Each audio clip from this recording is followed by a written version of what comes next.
Go. Coach, having lost your first two duels, sort of what's your reflection on the way that things have started and your expectations now for the season? The first duel against Cal Baptist, who's actually a good team. I had a feeling it was going to be a close bout. All the matches were really close. Like our 125-pounder was a freshman, 133-pounder was a freshman. They both wrestled really well.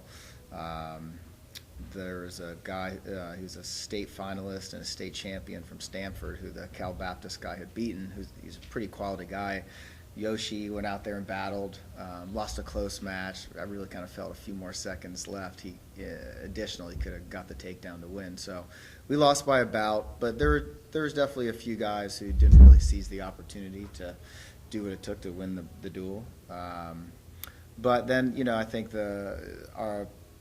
our youth showed a little bit, being able to be resilient and bounce back and be able to have a good match, the second bout against San Francisco State. So, yeah, nobody likes starting the season like that. But, we were proud of the effort of in the first bout for the majority of the guys.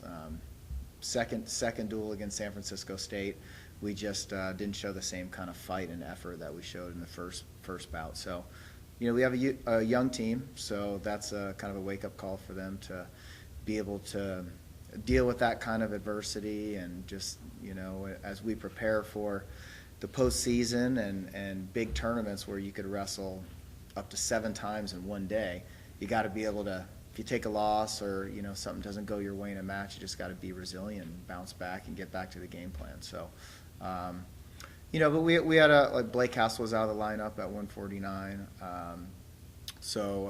Another guy, we had a freshman, Victor Trujillo bumped up a weight and got a win, so that was kind of good.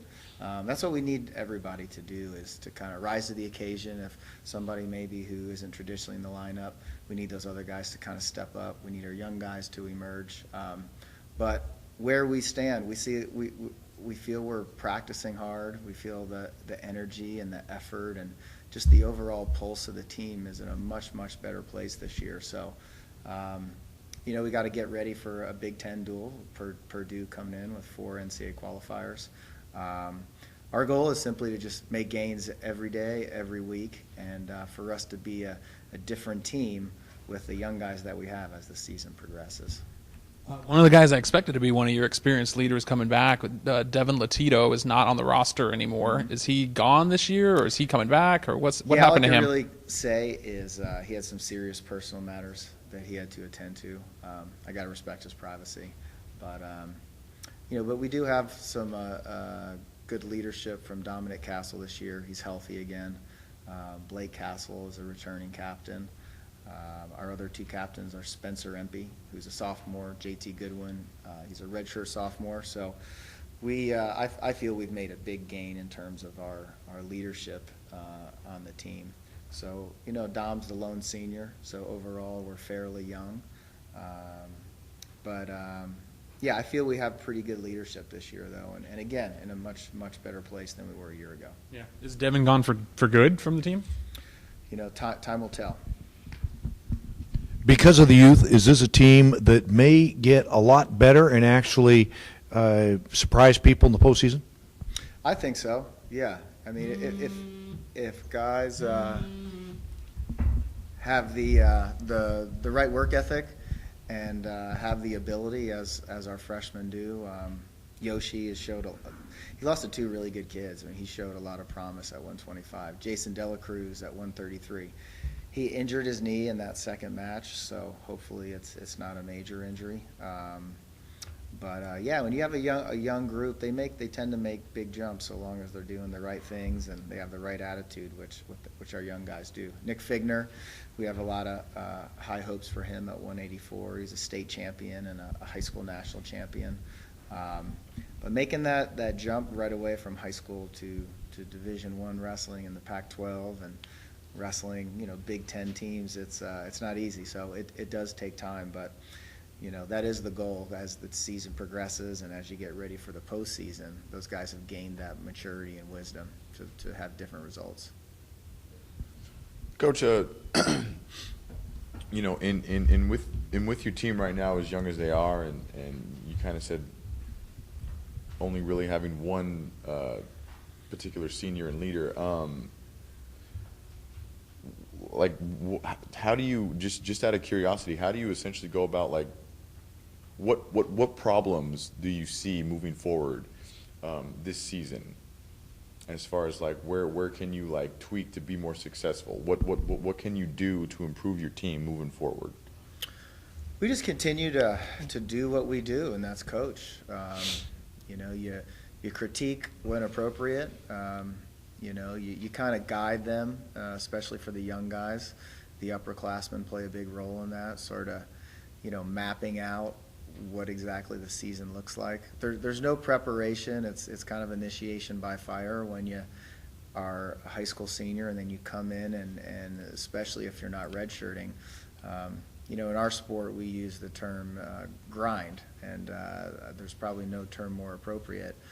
Double-day workouts, making weight, traveling, being 18, and, you know, wrestling someone who's 23 years old, who's physically more mature, more experienced. It's a little bit different than some other sports where wrestling's a combat sport. So, but again, if you have the right attitude and you're doing the right things, you're working in the right manner, guys will make gains. As far as what we do as coaches, as I said, we're here to guide them, and, you know, we study film, we encourage them, we want to increase the efforts that are leading to success, and if we see things that, you know, whether it's say like nutrition or, you know, weight regression. This year we have a nutritionist who's been outstanding, Jennifer Olmstead from the kinesiology department. That's been a big, that was an issue last year, so I feel this year we've sort of addressed that.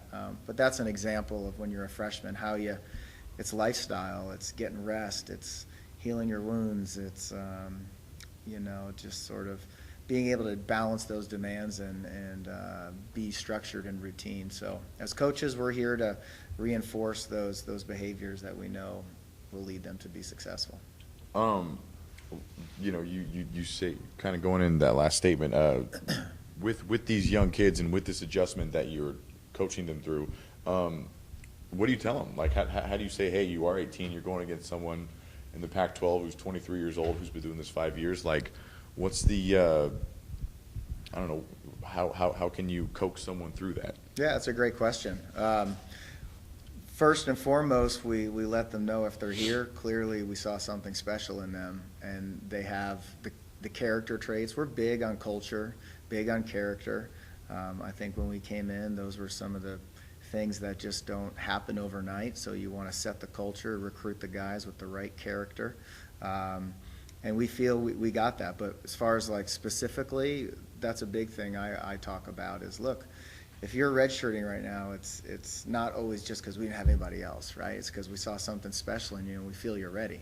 Somebody like Nick Figner, I mean, he's a physical specimen for an 18-year-old kid. He's ready. And then you just got to you got to remain positive and realize that losses will happen. For a young guy, and I would always encourage our young guys that, hey, you know, you got to just let it roll off your shoulder. If you think about it and you ruminate and you start to question yourself, it will inevitably influence how you compete. But we're here, you know, we talked a lot about things like, you know, having a growth mindset and, you know, not mistaking failure for learning. So we talked a lot about that yesterday. You know, if you take a loss or something doesn't go your way, you got to learn from it. Otherwise, it can happen again. So if we can do that and we can learn and they can gain wisdom and we can keep a positive mindset and keep progressing, there's no doubt we're going to get better, and we really feel confident in that.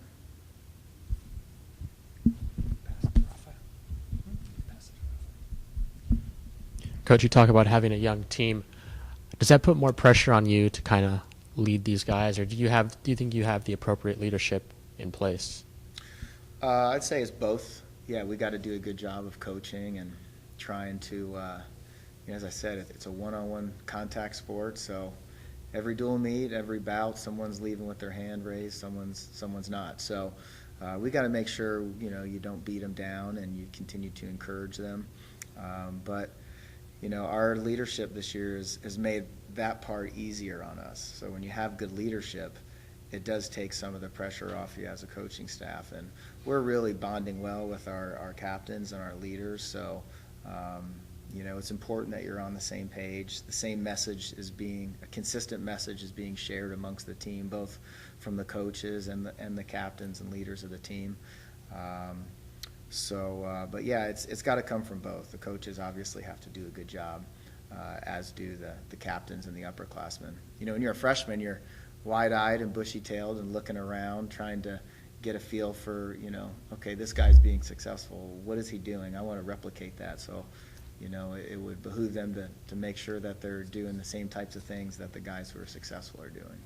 You talk about kind of going on the same vein with these young guys and the age gap. Do you think there's necessarily a talent gap in there as well, or do you think they have some development to do before they get there?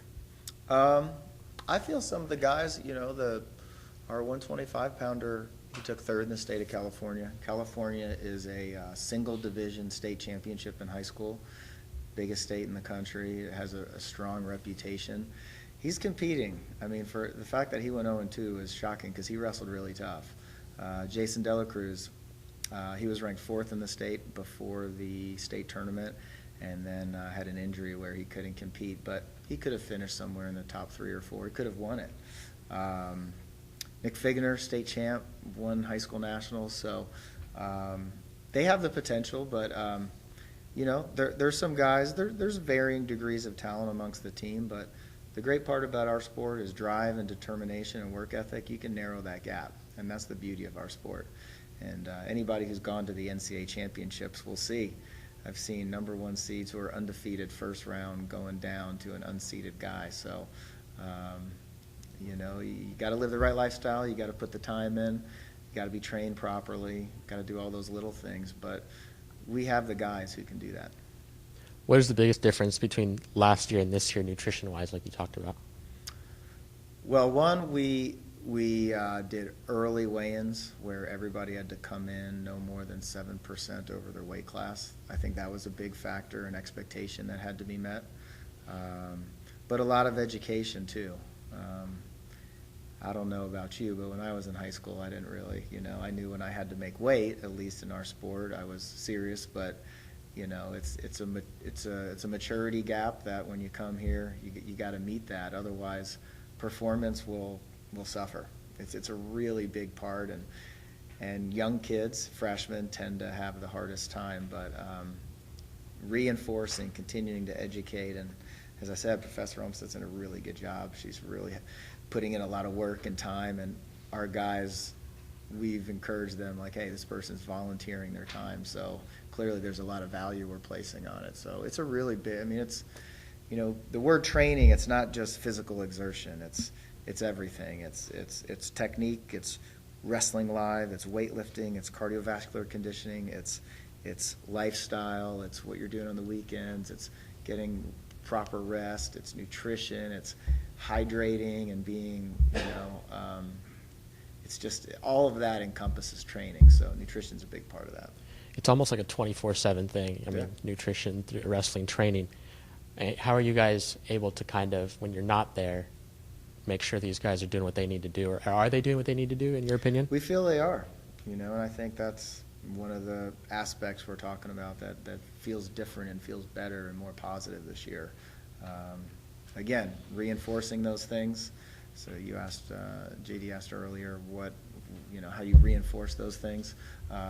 Commenting on that, but I feel, there's trust. We got to trust that they're doing it. I mean, maybe not every single time they eat something, it's maybe what coach would want, but I think the vast majority of the time, they know it's going to affect how they perform. So I think we have guys who want to be successful and have bought in. Thank you, Brendan. Thank you.